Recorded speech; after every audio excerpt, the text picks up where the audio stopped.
Better than good enough learning objectives? Whoa, we got you excited already, right? But let's start with an activity. By the end of this 5-minute demo, you should understand how rockets work. Neat, right?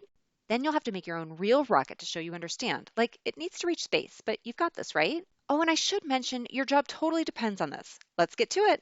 Ready? Okay, not really. But how did you feel? Probably overwhelmed and intimidated. Maybe you pictured losing some body parts or your job. The fact is, there's no way you'd be able to learn enough about rockets in 5 minutes to build one.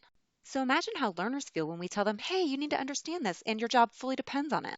And how do we know if learners understand any of it, or if they've really learned it? The answer, we can't. By saying, hey, we need you to understand this gives us no way of knowing, and by knowing I mean measuring, if learners get it, not unless we ask them to do something to prove it.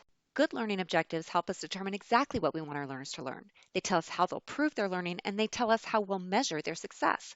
Let's take a look at 4 simple steps for how we build some better than good enough learning objectives.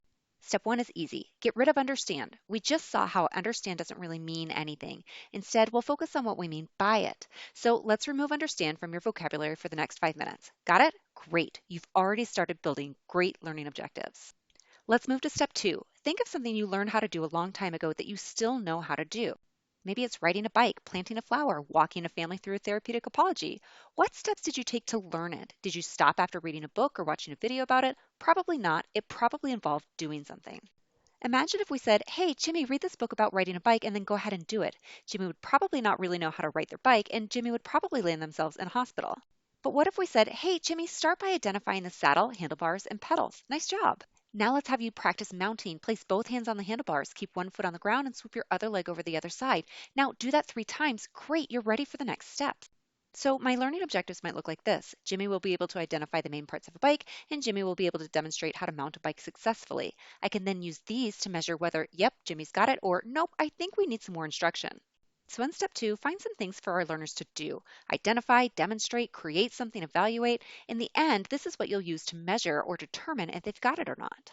Go ahead and pause this video, grab a sticky note, and jot down some things you want your teammates to learn, then list what you want them to do to show they get it. Great job. Let's move to step 3. We'll start with another activity, and we're planting sunflower seeds. Here's some objectives. Learners will be able to list the tools they need to plant a sunflower seed and identify steps for planting a sunflower seed. We've added some do's, and while listing tools and identifying steps are okay, we can do better. What if we tried some more challenging actions? Compare 2 models showing how to plant a sunflower seed, or create a drawing of the steps and tools required. Which set of learning objectives would better gauge how great learners are at planting sunflower seeds? Hint, it's this set. The first set requires very basic skills, list and identify. This set requires more complex skills, comparing and creating. Step 3 is to use Bloom's taxonomy to find more complex action for your learning objectives. Bloom's is a great tool for creating increasingly challenging tasks for your learners to prove they get it. As you move up the pyramid, tasks become increasingly stronger and more complex. Take a look at actions at the remember level, say memorize. They aren't particularly complex, whereas actions on the create level, like develop or invent, would need much more knowledge and skills on the topic. Consider trying to challenge the learners by having them do tasks at several different levels. Start with tasks at the lower levels and build up to the higher ones. Review what you wrote on your sticky note. Now use Bloom's to find some more challenging tasks to really measure if they've learned it. All right, last step. Here's Jimmy again. What happens when learning objectives don't support what we want the learner to learn? Create a video showing your celebration dance for after you learn how to ride your bike. Jimmy is doing something, but it doesn't get him to actually riding the bike. It's not an appropriate learning objective, and it might even be a little too complex for Jimmy.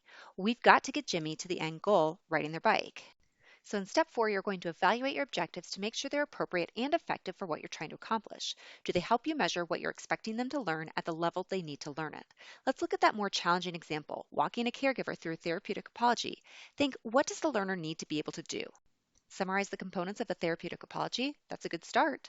Differentiate between when therapeutic apologies should be used and when they shouldn't? Absolutely. Create their own for a given scenario? Even better.